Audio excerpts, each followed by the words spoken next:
Good morning. Morning. Good morning. Thank you all for being here. Welcome to the final term, a sit-down conversation with Mayor Ron Nirenberg. It is a moment in his tenure where we get to kind of pause and reflect on where you've been and where you'll be. This is a presentation with KLRN and the San Antonio Report. My name is Lee Munsell. I'm the editor-in-chief of the San Antonio Report.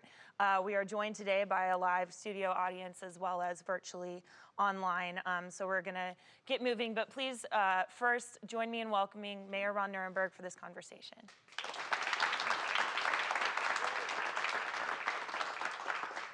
Awesome. Well, thanks for being here. Really appreciate you taking the time this morning. I actually looked it up, and almost exactly 10 years ago, you were being sworn into the San Antonio City Council for the first time, representing District 8. Now you're heading into your final term as mayor with a couple of new faces on the dais. So 3 terms down, 1 to go. I think our audience is probably most interested in looking forward, but I also want to spend a little bit of time today looking back. So my question to kick us off is, how fast did the first 3 terms go?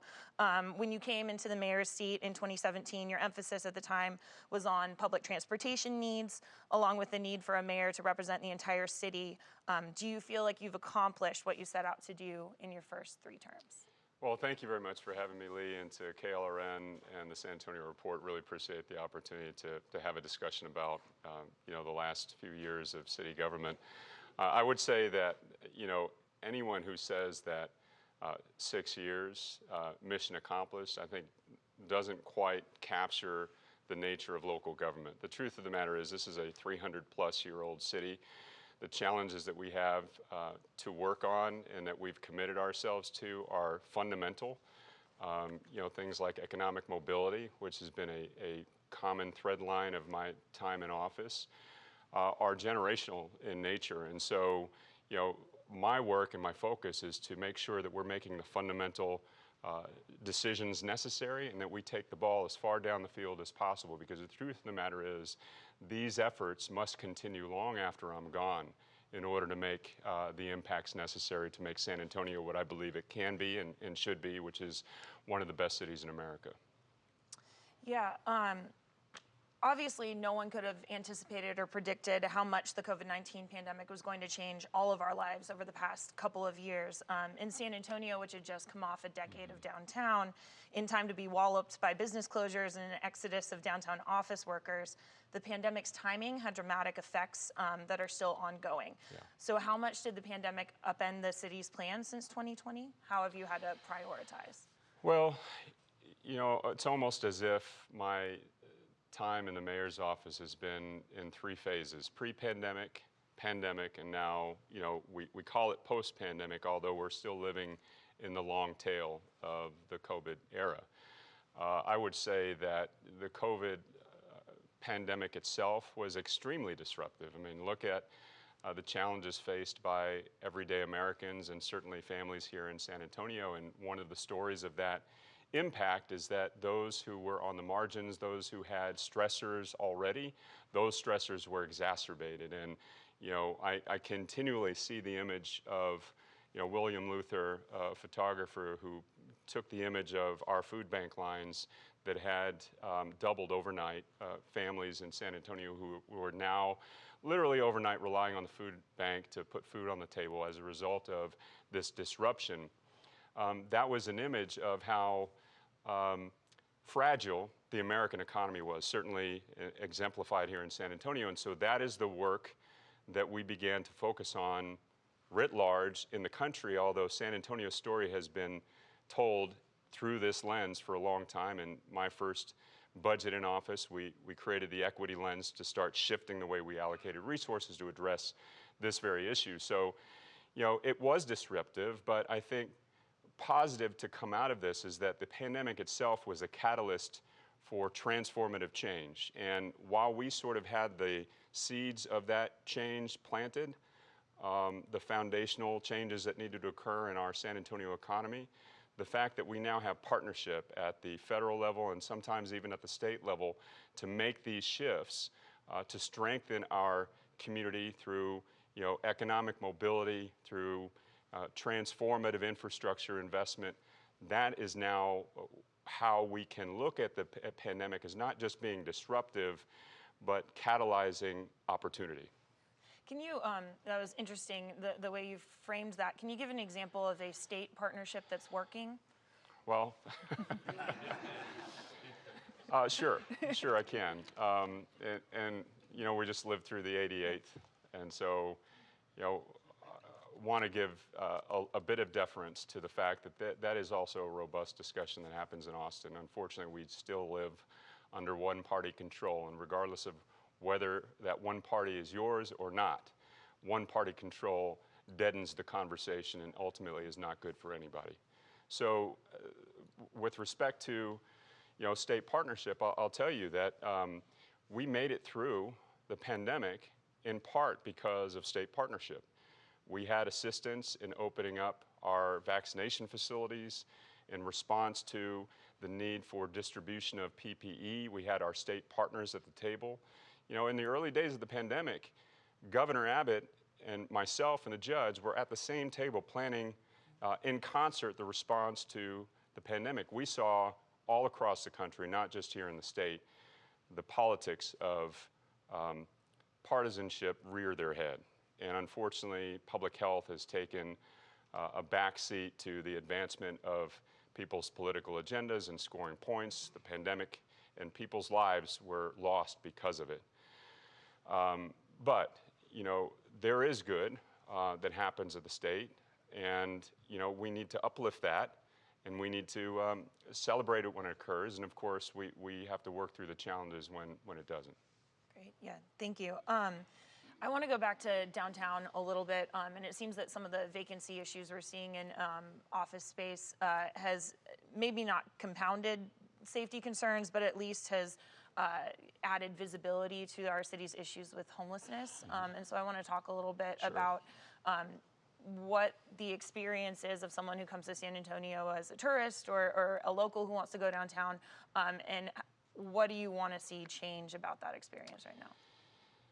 Well, certainly, I think, number one, San Antonio has one of the most magical and unique downtowns in the country. And so we have assets to build from. Of course, the Riverwalk is one element of that. The historic structures and stories, part of our downtown is part of that. But we have had challenges, just like any other city, during the pandemic. And one of those challenges has been very visible chronic homelessness. And let me just say first, that we have an incredible homeless response system led by Katie Vell and the South Alamo Regional Alliance for Homeless here in San Antonio. And the population of homeless individuals, unsheltered, has not changed a whole lot, but the composition has. We're seeing a lot more economic distress, and we're seeing a lot more addiction and mental health issues. Now, what we have done is focus on what works and filling the gaps and resourcing the areas that we need to fill in terms of gaps. We passed a housing bond, which is extremely important. First ever affordable housing bond in San Antonio. A big portion of that went to permanent supportive housing, which is a big gap for us. That housing that has assisted services attached to it so folks can get off the street first, housing first, and then we can work on restitution and making sure that they stay off the street and then are transitioning into permanent housing. Another big area is that actually we have just begun to address, and we did that in part, I think 2 weeks ago at the City Council when we allocated some additional ARPA revenues, is low barrier shelter. There are folks, unsheltered homeless individuals who don't even qualify for permanent supportive housing because their needs and their functional disabilities are so acute. And so we need to have shelter available in spaces where they can be safe, and public safety is a big element of this, where they can be safe and get off the street. So there are gaps in the system that have to be filled. We're doing that. But I have to be very clear about this. One of the challenges of homelessness and the response to it is to get folks to understand that homelessness is not the cause of something, it's a symptom of other things. So in many cases, homelessness correlates to a rise in domestic violence. Homelessness is also extremely well correlated to our issues in mental health. a couple of things that have occurred in San Antonio that we really weren't paying a whole lot of attention to because we were in the midst of fighting a pandemic was the loss of the Nix Hospital downtown. A big part of the purveyance of mental health services, acute mental health services in our city. That hospital shut down in 2019. Months later, we were finding ourselves in a situation where everything was essentially closed, and our sheltered population was now quickly moved into non-congregate facilities, so off the street, so they could be safe from this disease. And so we didn't really see the impacts of it. Now that everything is opened up, we are starting to see the impact of the loss of those mental health facilities. And so I applaud the county for the work that they're doing now to help increase mental health bed capacity. We are doing our work on the other aspects of the homeless response system as well. But there's a whole range of services that we need to make sure that are being provided, and it's a local issue, it's a state issue, it's a federal issue, and I would say that we are not even close to adequately addressing and resourcing the mental health problem in this country. And so until we get to that point, we're going to be sort of, trying to stop the hole in the bucket. Yeah, I think that's a good way to put it, because we all know that the point in time count is not a perfect measure of what's actually going on with the city's homelessness issue. But it also is kind of one of the only measures that we have, at least right now. I know Haven for Hope is looking into doing some more data and deep dives into data, which is, I'm really interested to see that data, and I think hopefully it'll give us a better sense of what's going on.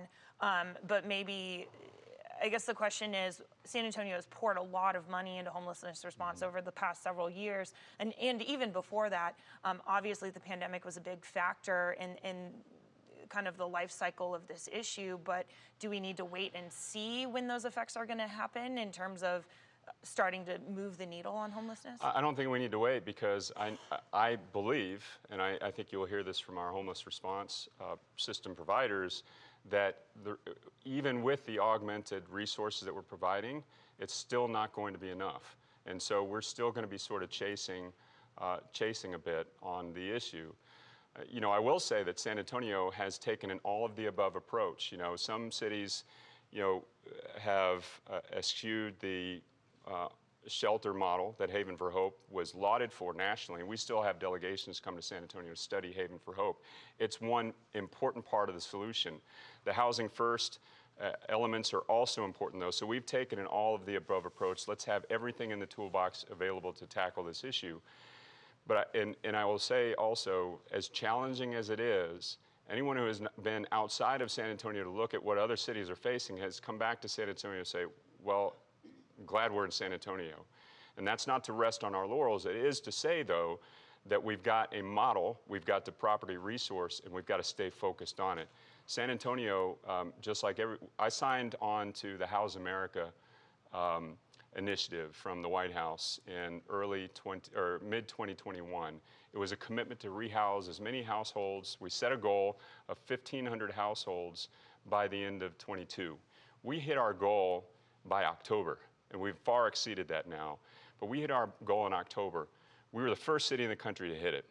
Secretary of Housing and Urban Development, Marcia Fudge, recognized San Antonio as the place where they're getting it right. Of course, this is the national problem, and we still have serious issues to address. But when you have the right path, you stick to the path and you try to put as much effort into it. And so I believe we've taken the right path. We've just got to properly resource everything.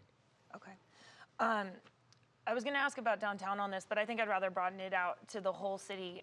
Looking forward to your next 2 years, so when 2025 rolls around, what would you like to see different in San Antonio than it is right now? Well, I want to see less orange cones. You think there's going to be less in 2025? Well, more coordinated orange cone activity. There we go.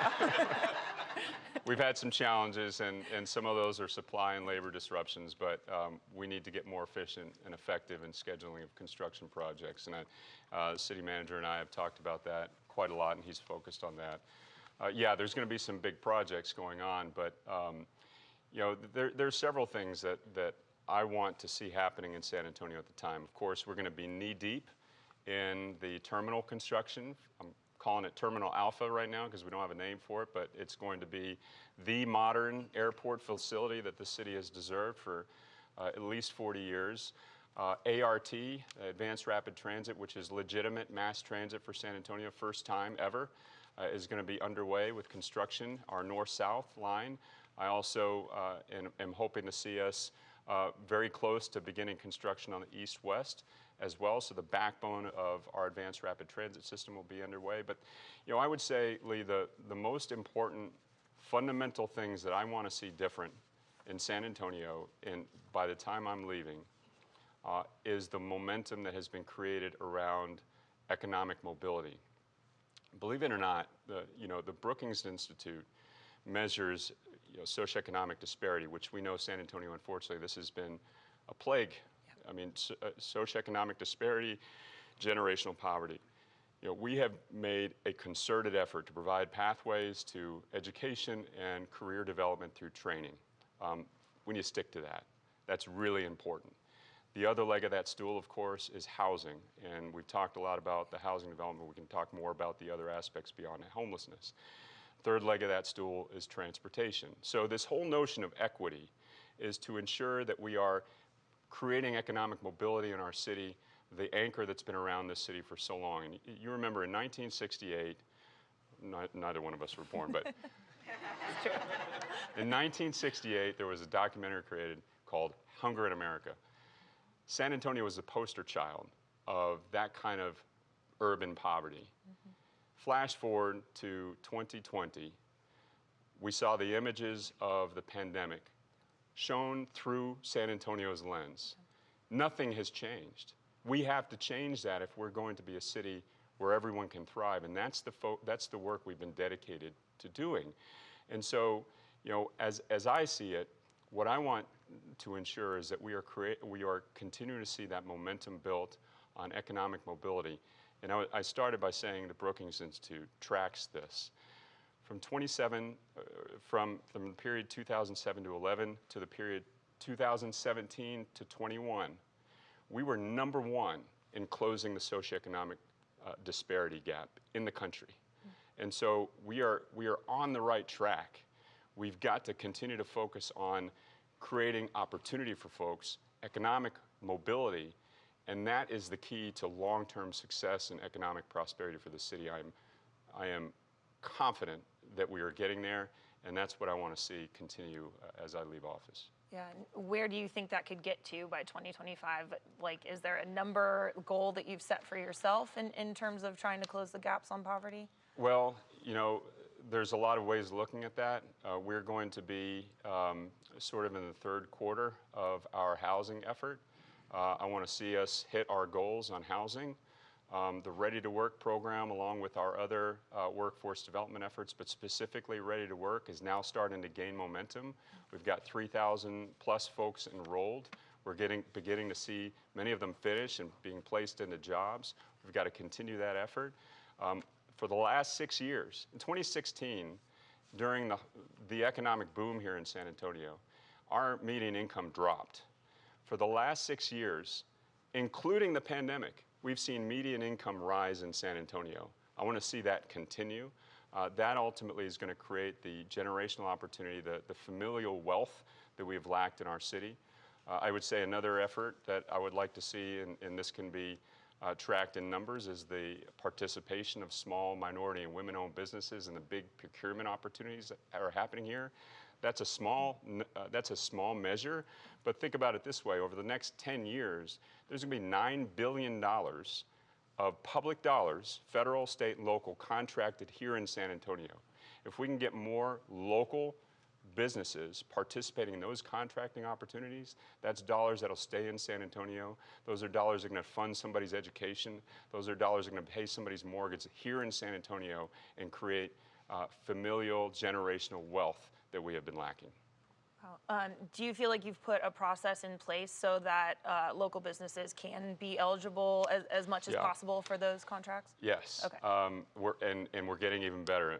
San Antonio has had for the last 2 decades a small women minority-owned business protocol in place through aspirational goals meant to address disparities in contracting. We have been one of the models to make progress in this area. But we have called together, Judge Wolf and I convened, Judge Sakai now, and have appointed former Mayor Henry Cisneros to work with 13 different local procurement agencies, all public entities. San Antonio, Bexar County, VIA, SAWS, CPS, all of these major public procurement entities to start working on a single umbrella, a single front door, so that we can have one place. If you're a small business in San Antonio, you want to access a public contracting opportunity, one front door. Today, we have 13. We have 13 different processes. We've got lots of different technical, minutia that you have to go through. Most firms don't have the time. They don't have the expertise. They certainly don't have the resources to go through this. So we're gonna open up those opportunities for more firms here, and that'll keep dollars local. Great. Yeah, I'll ask you about that in 2 years, and we'll see. It's called Supply SA. We can talk about it anytime. Yeah, great. That's so interesting. On Sunday, our business reporter, Tracy Adele Hamilton, reported that the Ready to Work program is about to face a critical test, with nearly 1,400 people set to complete their training or degree and begin job hunting in the next 6 months. As of June 21st, 440 people have completed training, according to Ready to Work's dashboard. Of those, 162 have reported finding jobs. Those numbers are far below the originally stated intentions of the taxpayer-approved workforce development program. But what is your pitch to San Antonians who are worried about the program's progress so far? No, and it's fair, and we've got to continue to bird dog this. And so I will say that we have tweaked several things along the way. We've made improvements, and Mike Ramsey is doing an incredible job in coordinating all these different activities with employers at the front end, telling us in the real world what jobs are available and what jobs are being created, so we can make sure that San Antonians are being trained so they can fill those jobs, and we don't have to import talent. So a couple things. One, this is a taxpayer voter-approved project. The dollars that are spent on this project are not spent until we actually get a participant through the pipeline. So the $183 million that have been contracted have not been spent until we actually get folks trained and into jobs. Second thing I'd say is that we do have some challenges to get all those contractors, the training providers and the career navigators, all coordinated. And I believe we do have a bit of a tracking drop-off. The 440 or so folks that have completed the training, we've got to make sure that we don't say, okay, you got your certification and you're into a job, we don't hear from you. We've got to make sure we continue to track those individuals. I think what we're going to find is a lot of folks are getting the certification, they're good to go, and they're getting, they're going to apply for jobs and getting placed. We need to stay with them, because part of the commitment to Ready to Work is to stay with the individual into the first year of their career, because it's not only hard skills, it's soft skills as well. We want them to be successful in their career development. But I would say this, Lee, yes, we want this to be a robust effort, and already it's the largest workforce development program in terms of numbers of participants that we've ever had. But think about it this way. I mentioned before that we were the face of hunger in America in 1968. The average participant in Ready to Work, the profile of the average participant in Ready to Work is a single mother of color raising children in a household earning less than $19,000 a year. That person is much more likely to have to work an additional 2 or 3 jobs just to put food on the table. Now, statistically speaking, their children, her children, are going to grow up with diminished educational attainment, lack of career opportunity, and therefore on public assistance, likely living under poverty, raising their own children in poverty. This is the cycle of generational poverty. This is why it builds exponentially over time. And so think about it this way. We get one family who now is earning a living wage or better. It's actually, the average increase is almost $20,000 a year. Now that child that's being raised in that household has a parent at home helping with homework. Their educational prospects have now gone to career development. They are no longer in poverty. Their children are now in the same situation, also living with career opportunity and economic mobility. The impact of that one household over a series of generations, I mean, you're talking about a whole street changing in terms of the number of people that impacts. Now, you talk about doing that for 10 households. I mean, you're talking about now in generations, a neighborhood has changed. Now, think about doing that, switching, changing, reversing the cycle of generational poverty for 100 families in San Antonio. 1,000? This is why over the next series of years, as we do spend down this money and reverse the cycle of generational poverty, which is happening, if you talk to the people, not just count the widgets, if you talk to the folks, this is what's happening. And that's why Ready to Work and our workforce development efforts, while they are so intensive, are so critically important if we want to do something about poverty in San Antonio. I'm not going to be here as mayor and look at our poverty numbers coming in the door and say, oh well, can't do anything about it. If I'm going to place a bet, I'm going to place a bet on the ingenuity and initiative of the San Antonio family who wants to change that. And so that's why Ready to Work is important. That's why we're going to get this right, and that's why we have no choice but to get it right. Great. Thank you very much. I think that people are interested in what the pitch is, what the talking points are, and also the thought behind the program. And it's going to be a case that you'll have to keep making, I think. Oh, sure. And I'm happy to do it. And this is part of our economic competitiveness pitch for the city of San Antonio as well. Go to any city in the country. The conversation right now is about talent development. Do the businesses that are there that want to grow have the talent to fill the jobs that they're going to create? Most cities at this point are unsure at best. And so we in San Antonio have put our money where our mouths are and are now creating a economic competitiveness edge when it comes to talent development. So this is important for employment. This is important for our business community. This is one of the reasons why when the White House says we need to work on workforce development, they come to San Antonio and say, this is what we need to do. In fact, we just got recruited by the White House and the National League of Cities to start drilling down into apprenticeship, attach our Ready to Work program to in-employment training so that we can continue to hone on this. This is a San Antonio issue acutely, but it's an American issue as well. And so San Antonio is continuing to lead the way. Thank you very much. I wanted to ask, we talked a little bit about state relationships, but I want to talk about the federal relationship a little bit too. We've reported that specifically on public transportation that VIA's Advanced Rapid Transit Plan relies heavily on the prospect of federal money. It was included in the president's fiscal year 2023 budget, and construction on the North-South line is expected to begin in 2025, be completed by 2027. And if VIA receives a federal match for a second segment of the project, that would happen around then or after. So that's all still a ways out. Do you think that those plans can withstand an administration change? Yes, I do. And because it's in the FTA budget, once that money's appropriated, it's delivered, or it's scheduled for delivery, and will now not have to be subject to additional congressional dialogue. Now, the North-South line is already done. It's fully funded. We have the local match. We have the operational dollars. It's all made possible again by the vote of the public in 2020. For the Keep San Antonio Moving program. Now, East-West, we have a little gap that we are working with the county and VIA to make sure gets filled, but it's in the president's budget as well. And so as soon as we can prove up that local match, it goes from the FDA ready to, on deck circle, and then finally moving it around the bases. So we're going to get that done. I'm highly confident in that. We are actually ahead of schedule from pre-pandemic. I remember some pretty tough conversations with VIA that I had called. We had even TxDOT at the table and Sarah and fist pounding on the table a little bit because it was such a long-term, uncertain revenue forecast. Especially in an era where we didn't have the BIL, we didn't have congressionally appropriated funds, infrastructure law was merely a pipe dream. Now all of that has happened, and we are going to take advantage.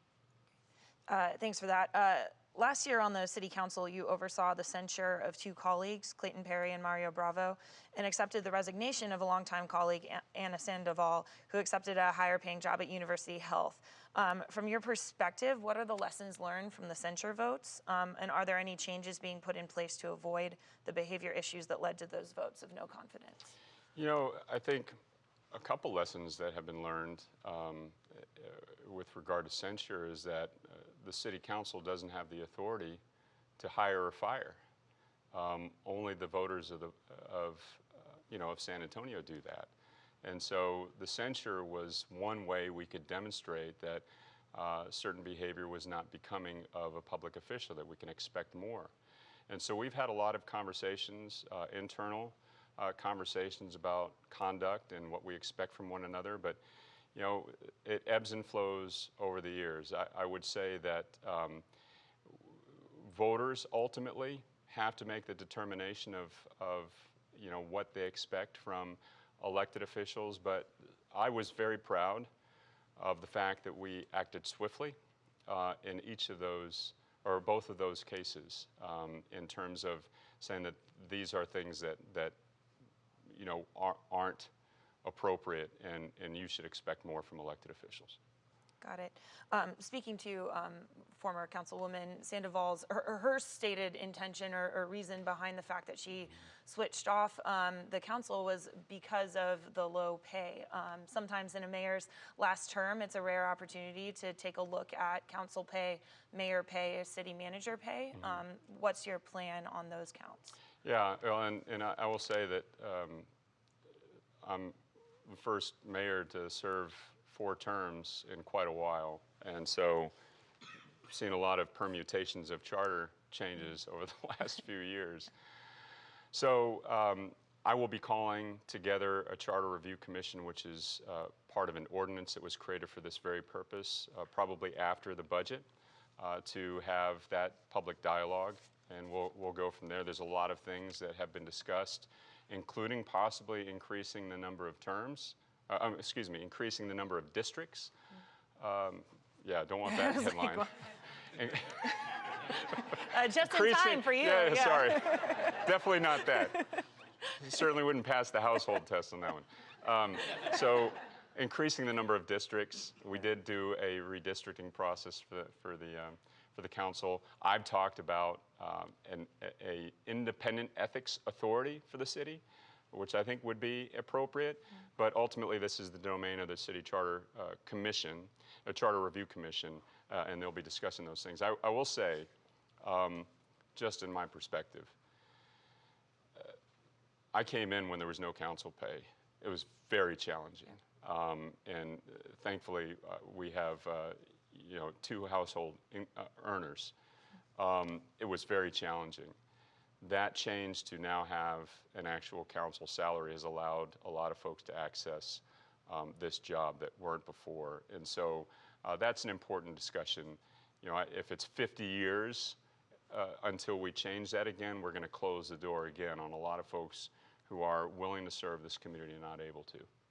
So how significantly could you see those pays increase? I mean, obviously that's for the commission, but would you recommend anything particularly?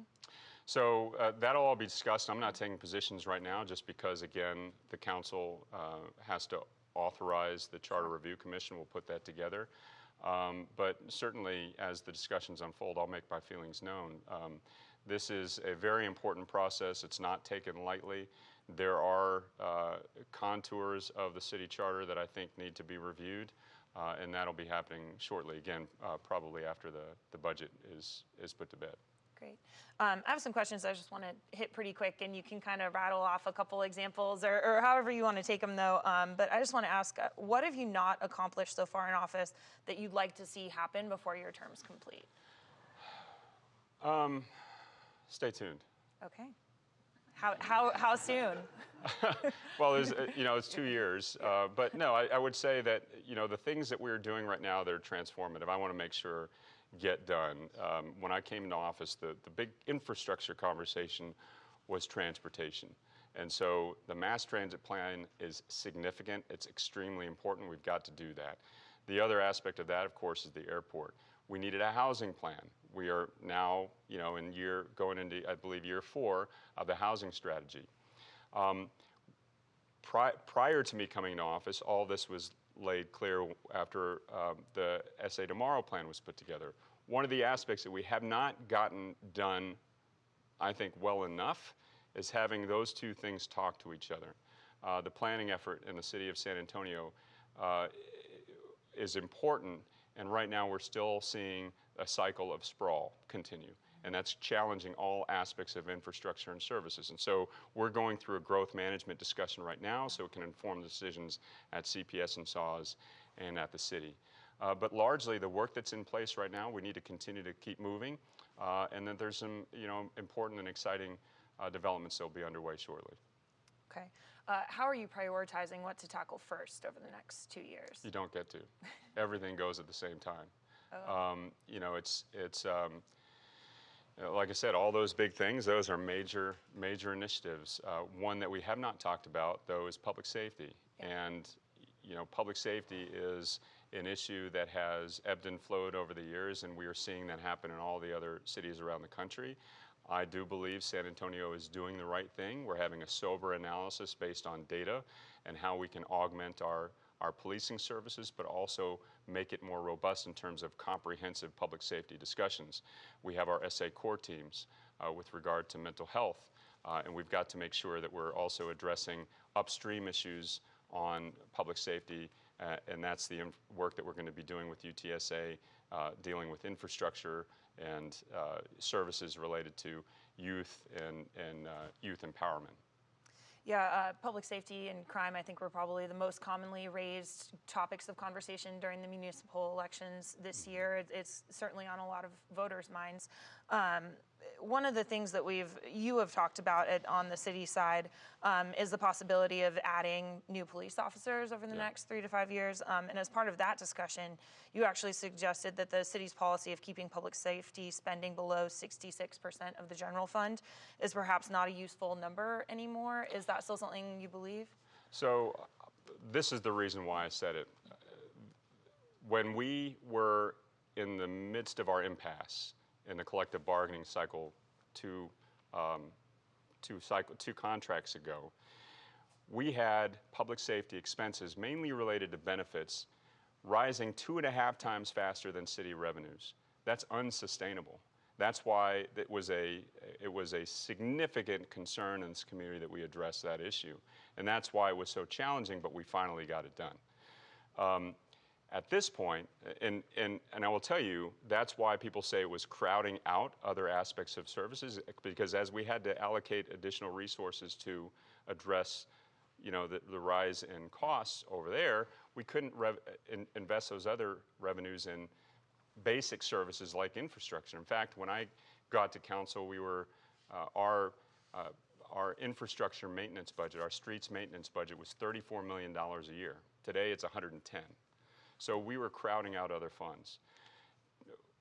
In the midst of that, we said, okay, it's 66% of general revenue being spent in that area now. We've got to say, we've got to cap it by policy and make adjustments because this is unsustainable. That was one tool that we went into the negotiations with. So now we have structural balance in our public safety budgets. As we've seen, we're starting to see a normalization now of the budget where we can invest in infrastructure, invest in services, and properly invest in increasing public safety in accordance with our population growth and the needs for services. So it's fine, but we've actually seen that number start to decline. And so I go into budget discussions, and I've been through, 10 now, and so I continually hear this number, 66%, as if it's a budget 2 number. It's not. It was just scoring the high water mark. And so my thought was, it's almost irrelevant at this point. Let's make sure we're healthfully investing in our community, all the other aspects of our city to make sure it's a healthy, well city. And then we will certainly be able to make sure that we're investing in public safety in proportion to the needs of this community. So let's stop worrying about the 66%. It certainly was not intended to say that we should go above it or that we're trying to hit some arbitrary number below it either. It's just that if we're just budgeting to a number, we're missing the point.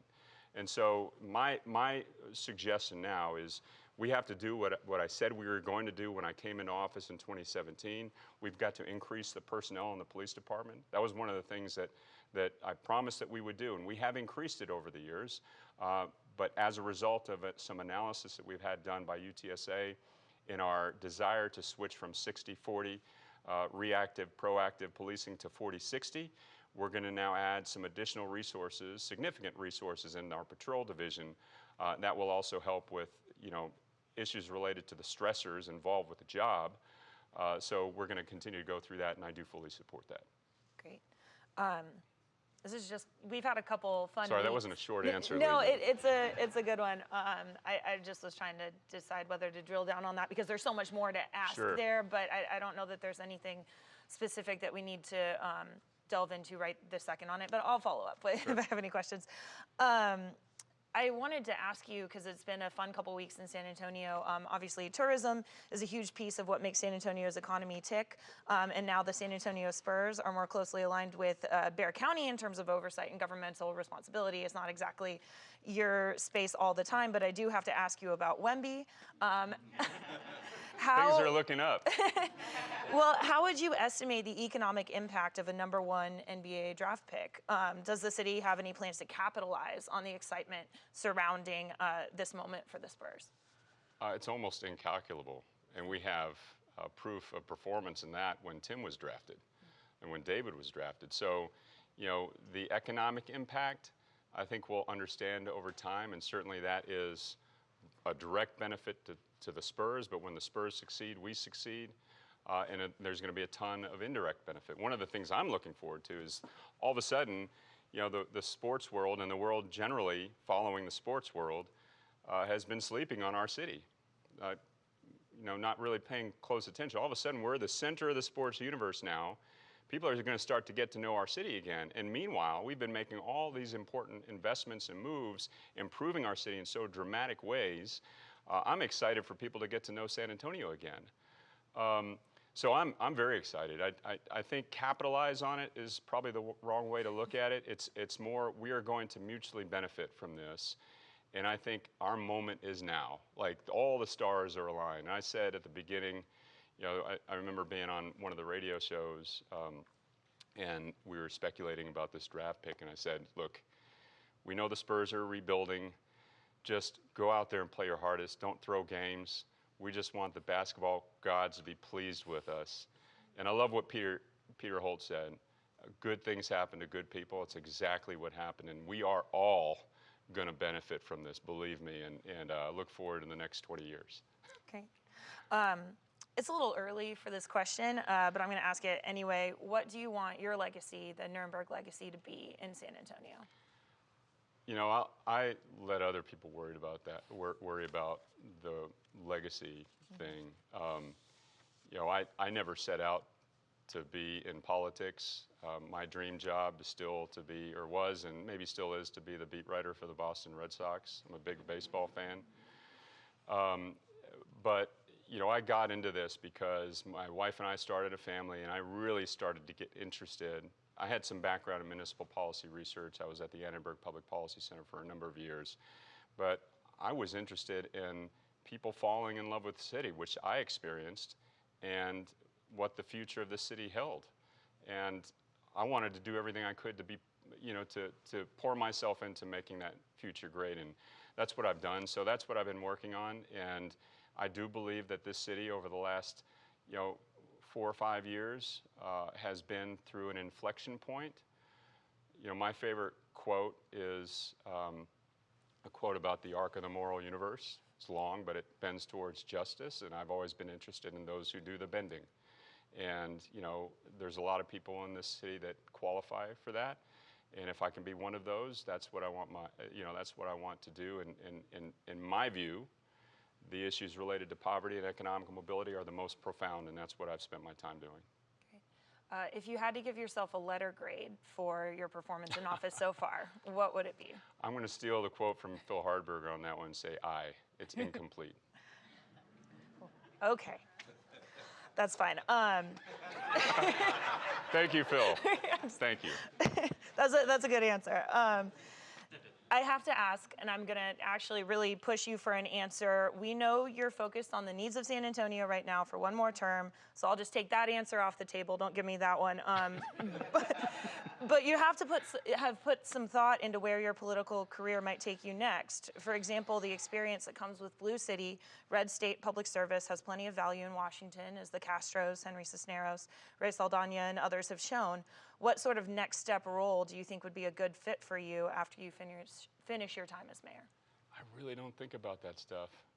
You know, 2025 will get here soon enough. And, you know, granted, I love the work that we're doing, and I feel like I'm doing meaningful work in the city. And, you know, I love the opportunity to continue that work. I know I'm termed out, but I believe people make mistakes when they get ahead of themselves in politics, and so I'm going to stay focused on the job. You know, and I'm sure a lot of people won't believe it from me because I am in politics, but that's the God's honest truth.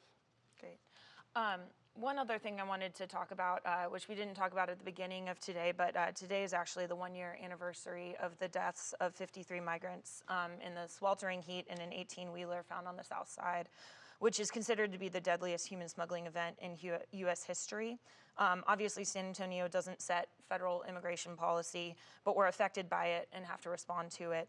For you, what are the takeaways from that tragedy, and what can SAPD or other San Antonio entities do to try to keep an eye out for other victims of human smuggling and make sure a tragedy of that magnitude never happens here again? Well, first of all, that was a devastating moment for our community. Unfortunately, it's not a unknown feeling because we've been through that before. It's just that the scale of the tragedy was so profound. I do want to thank you know, the Archbishop, my colleagues, particularly Councilmember Rocha Garcia, for really helping our city cope through this.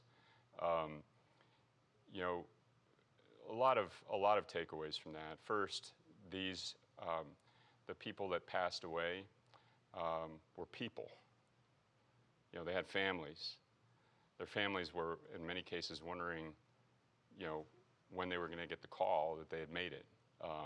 They were trying to seek a better life. So, you know, the politics of immigration and the system of immigration in this country are clearly broken. This city is a confluence of cultures, and we are a compassionate city. And we remembered that and recognized that in my very first day in office with the Charter for Compassion. In fact, just yesterday, we did a local launch of Compassionate USA, which is intended, it's a campaign to teach the skills of compassion, help people, you know, understand that it's within them and also exercise those abilities and skill sets. And it's a gift from San Antonio to the world. But our approach in San Antonio, despite the fact that we can't solve the immigration crisis, is to make sure that we treat people with compassion. When you get here, it's not our job to ask for your papers. Our job is to ask how we can help. And if we see someone in distress, the compassionate thing to do is to try to ease that distress. We can have discussions about the immigration policy issue, and that should happen.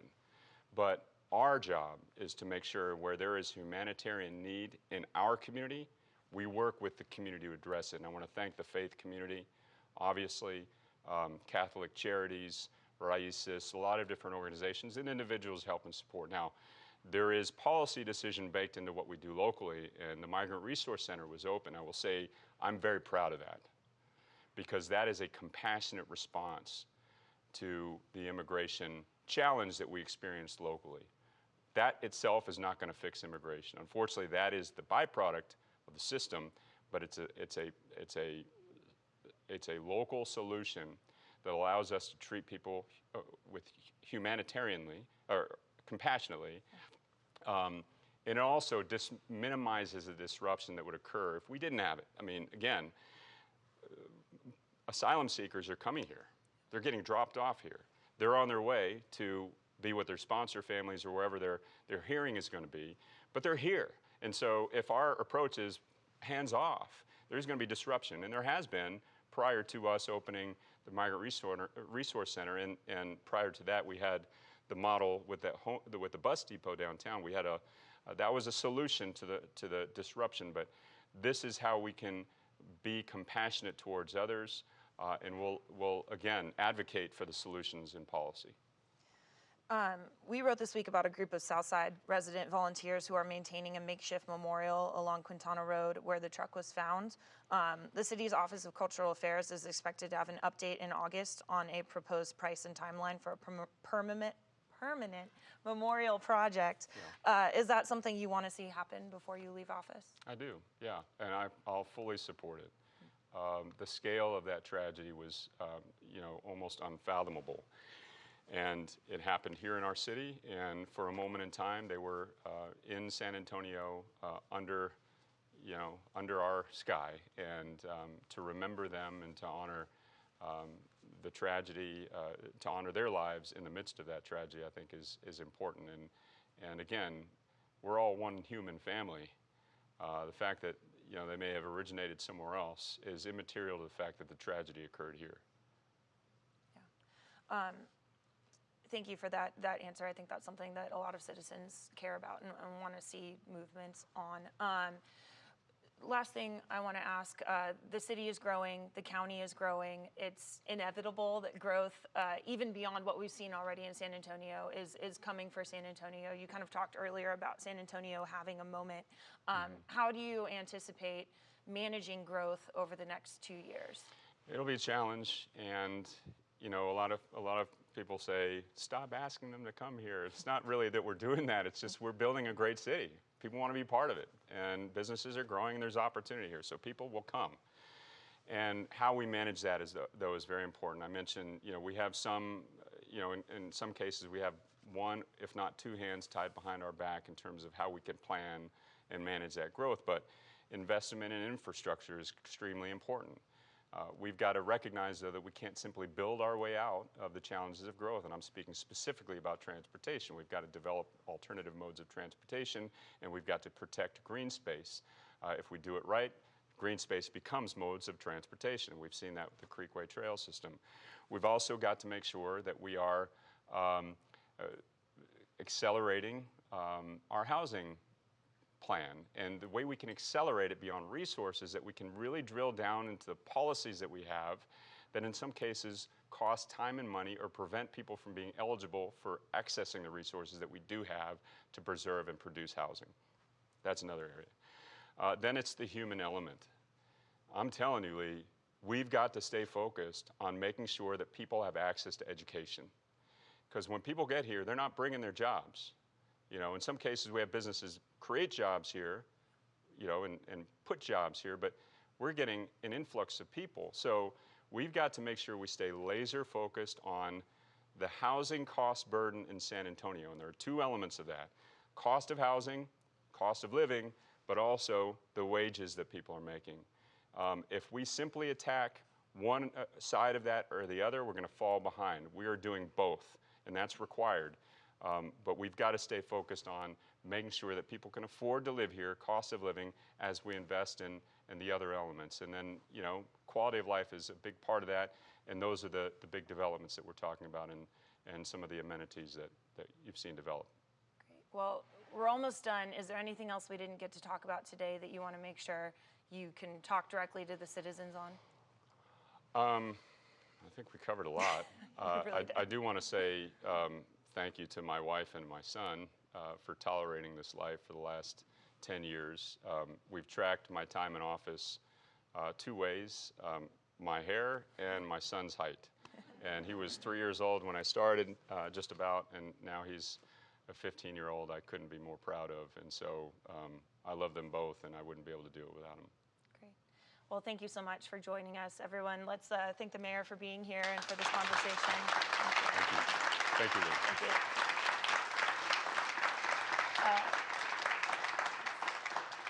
This has been the final term, a conversation with Mayor Ron Nirenberg and the San Antonio Report in conjunction with KLRN, our wonderful partners. Thank you so much for joining us, and for our virtual audience for joining us also for this conversation. And we'll wrap here. Thank you so much. Thanks, Lee. Appreciate it.